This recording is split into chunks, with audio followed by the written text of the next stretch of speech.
Hello there friends, welcome back to another episode of Generation Tech. My name is Alan. Through the various conflicts between the Jedi and Sith, there seems to be a lot of anecdotal evidence that Sith warriors, in general, are more powerful in combat than their Jedi counterparts. I would go after statistics, but both of these sides have a tendency of destroying everything in their path with their galaxy-wide wars. We see during the sacking of Coruscant, a relatively small group of Sith crash through the Jedi Temple's main gate in a dropship and engage what seems like a much larger force of Jedi Knights and Republic troopers. The Sith would ultimately win this skirmish, some might say because of the audaciousness of their attack. But one could also argue that because the smaller group of Sith warriors were tapping into the dark side, that it gave them the ferocious energy necessary to win.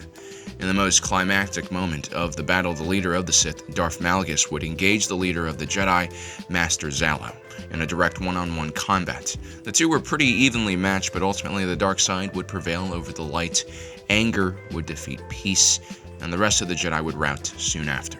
Now, for those of you guys who are only used to the main Star Wars movies and TV shows, you're probably not going to be used to seeing entire battlefields populated by the Sith and Jedi, but this is what usually happened during the Old Republic era. Now, there were some exceptions here and there, but yeah, Sith warriors were generally more powerful. It was actually usually infighting amongst the Sith and the Jedi's unity, along with the Republic's economic might, that drove the Sith back to the peripherals of the galaxy. The light side usually prevailed because it was less destructive, and it created opportunities for cooperation. During the High Republic era, this gap between the light side and dark side combatants was even more pronounced, with Chimera, a mere Sith apprentice, or at least that's what I assume he is, taking down no less than 8 Jedi in the span of a few minutes.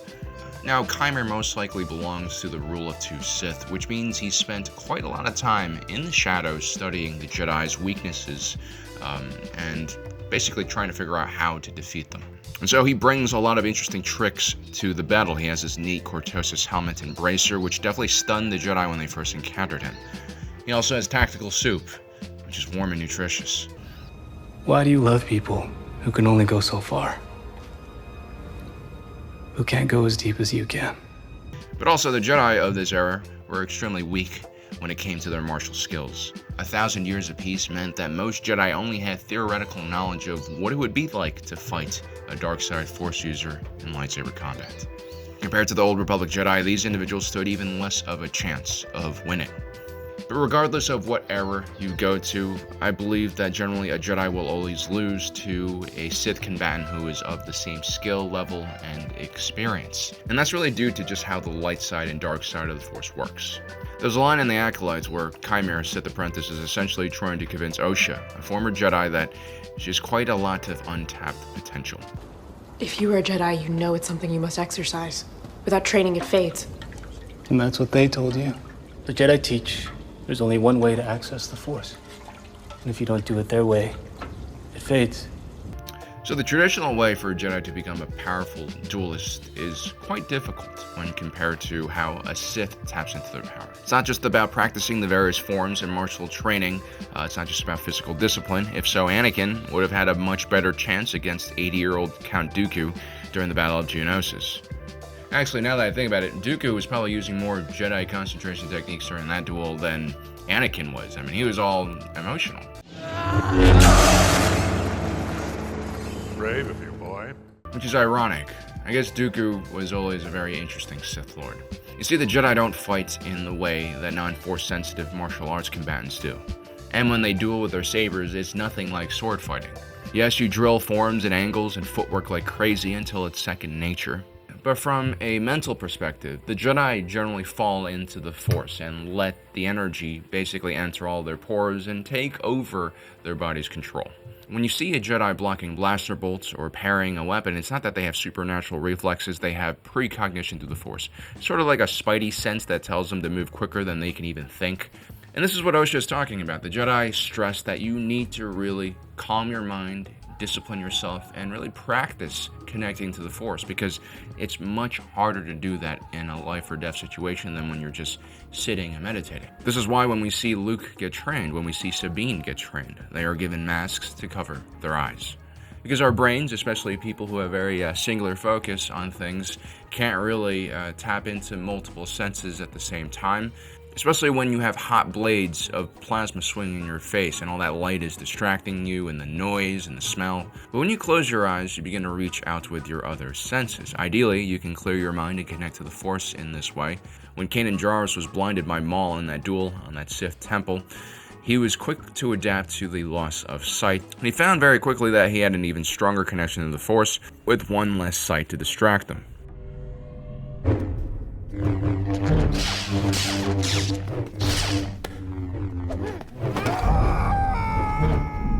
So I guess you could say that a lightsaber duel is very much like a mental exercise for a Jedi combatant. It's all about being calm, but it's incredibly tough to achieve and also maintain that state. Some individuals master this inner calm, individuals like Grandmaster Yoda, but he has centuries and centuries of experience and training to draw from. It's not easy, and I think most Jedi are incapable of doing this in more extreme situations. Especially during the High Republic period, you just don't have enough close brushes with death to kind of develop the composure to be able to handle themselves this way. Like Mike Tyson always says, everyone has a plan until you get punched in the face. That's why during that duel with Chimere, if you take a close look at all of the Jedi, they start flailing, they start panicking, because they haven't steeled their nerves for this type of situation. And that ultimately cost them their connection to the Force and led to their deaths, which more or less blinds the user. That means that Chimere is also using sense deprivation to a certain degree to strengthen his connection to the Force. But he isn't really a Jedi anymore. He taps into the Force in a very different way, which he explains here. But there is another way. Below the surface of consciousness are powerful emotions. Anger, fear, loss, desire. That's the path to the dark side. Semantics. The quickest way to power through the Force is this way. It's through your emotions, through anger and hatred, fear. Or at least that's what Star Wars wants you to think. That's what the Jedi want you to think. Fear is the path to the dark side. Fear leads to anger. Anger leads to hate. Hate leads to suffering. I've always believed that the strongest and deepest, most meaningful emotion is actually love. The thought of protecting your family, your mother, your wife, your daughter. I think love can make people superhuman and go way beyond the limits of their body. It's kind of a shame that in Star Wars we never see the Jedi use the Force in this way. It's always anger, it's always fear and hatred. It's almost never love, at least in the Disney canon. In the new Jedi Order period, things got messy. You had Jedi babies pumping left and right.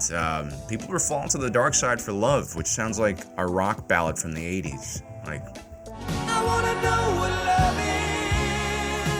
And honestly, Anakin would have fit right in there with Padme. I want you to show me. Actually, it sounds Ventress and Quinlan Vos also had their own little thing, too. That was some dark side love as well, I think. But, think about it. It makes sense that tapping into your emotions would make you more powerful. It's something that even non-Force users like us can understand to a certain degree. I've actually heard a lot of Olympic weightlifters, powerlifters, and strongmen talking about tapping into this side of themselves as well when competing. And so all throughout Jedi history, I think Force users tapped into the dark side when they were facing very tough or crazy situations. I mean, they're human, not gods. They don't want to die. Well, most of the Jedi during the battle against Chimere go down flailing, like bums. Take a look at the more disciplined fighters who manage to hold their composure and put up a better fight, like Jeki Lon. Despite being a Padawan, she's a terrific duelist, almost Ahsoka-like, but as she falls into the rhythm of combat, she starts drawing on her anger and taps into the dark side, and that accumulates into this roar. Yes, she gets pulled into this feint, and she dies as a result, but she gets pulled into this feint because she's kind of in rage mode. She isn't collected, she isn't clear-minded. And the interesting thing is the dark side actually helped her bust Chimere's helmet off of his head, and she almost killed him. I mean, that last blow before Chimere pulls out that second Shoto blade and shanks her, she's actually going for his head with her lightsaber, so yeah.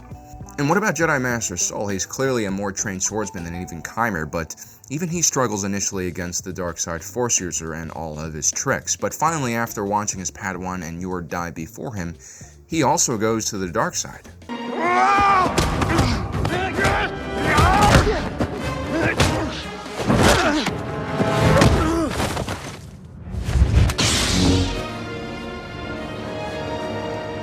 and he almost takes off Kymer's head as well with that saber. The most famous example of a Jedi using the dark side momentarily during a life or death struggle would be actually Luke Skywalker, one of the purest Jedi of them all. It was during his battle against Darth Vader, where Luke bashes Vader's lightsaber multiple times before cutting his hand off.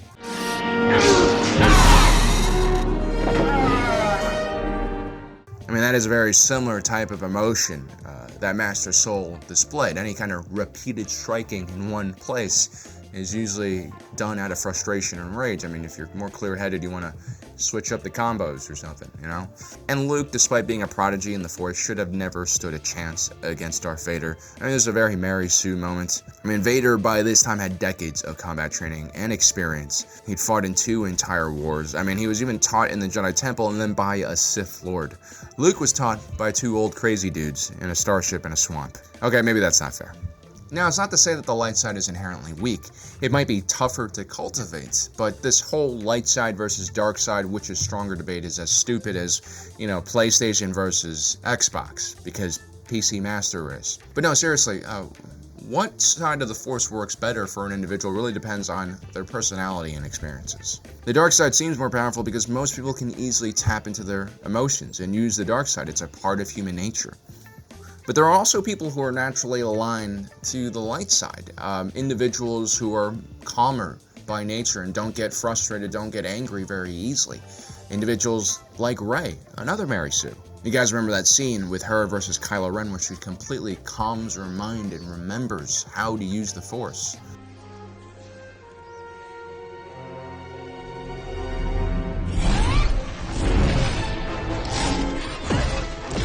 I mean, the fact that she pulls this off is extremely impressive, and I think that has a lot to do with her innate calmness and personality. It has to do with how she was raised on Jakku, with her low expectations in life, and how she, I guess, just managed to find a lot of peace and calm in solitude.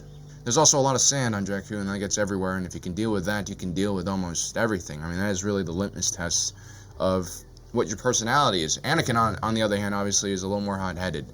The sand bothered him so much that he felt like he had to do monologues about it, right? So you're probably thinking right now, oh, Alan, you Jedi-hating bastard. Does that mean that all those Jedi that were tapping into the dark side were the Sith or evil? Well, no, definitely not. I think people don't understand what the dark side and light side are. I mean, there's a lot of, I think, dogma driven by both the Jedi and Sith that are just plain wrong. Using the dark side of the Force is not all that different from, drinking some alcohol or doing some drugs. You're not going to be hooked the first time around, most likely. I mean, you're not going to become an alcoholic the first time you sip beer.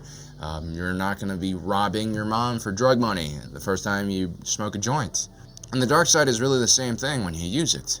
Unless you mainline some, purebred Sith blood, that is. But yeah, it takes heavy, repeated use of the dark side for a Jedi to turn into a dark Jedi. And it takes an ideological shift for a dark Jedi to turn to a Sith. When a Jedi simply uses the dark side once or twice, it doesn't necessarily corrupt them entirely. One has to make a choice themselves to become a dark side Force user or literally get addicted to its power. Anakin Skywalker is a great example. I mean, he slaughtered all those Tusken Raiders clearly out of rage and anger over his mother's death, and then casually just returns to the Jedi Order like it was no problem. And in Legends, Wilhoff Tarkin actually sends a bloodcarver assassin after him when he's not even 13, and Anakin Skywalker uses the Force itself to turn that assassin's inside into a fiery mess and kills him. I mean, it's one of the darkest things he's ever done. Pretty sure that kind of emotion could have bled a kyber crystal, you know what I mean? So yeah, the yellow eyes of the Sith is like a symptom of too much dark side Force usage. Like when meth heads start losing their teeth. I mean, smoking crystal just once won't get you there, but you should never smoke crystal even once.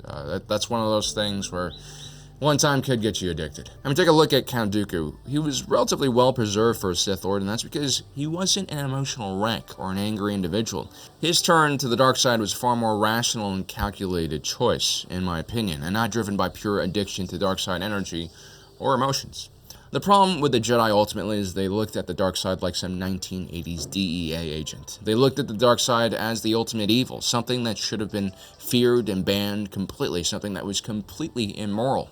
And while they were busy chasing down even the smallest and least harmful offenders, they didn't realize that their own officers were chain-smoking cigarettes and, downing bottles of whiskey at night. It's not to say that the Jedi should have encouraged their members to use the dark side, but they probably should have had a healthier relationship with understanding their emotions and how to deal with it when they do accidentally dip to the dark side. Because it's clear that there are some advantages to using the dark side.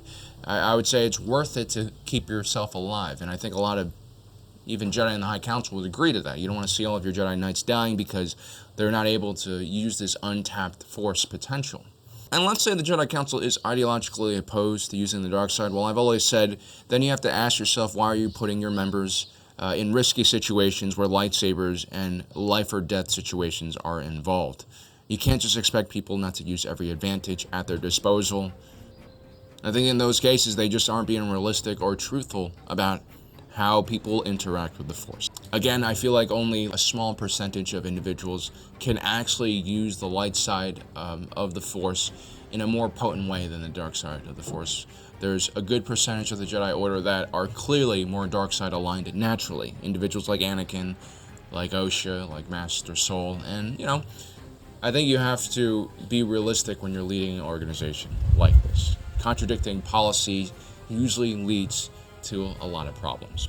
Well, guys, I hope you enjoyed today's video. Don't forget to subscribe and hit that notification button down below so you don't miss out on the rest of our awesome content. Also, I want to see your comments about this. I know this is a controversial take, but I think this is really just, common sense. Anyway, my name is Alan, reminding you that my allegiance is to the Republic, to democracy. I'll see you next time.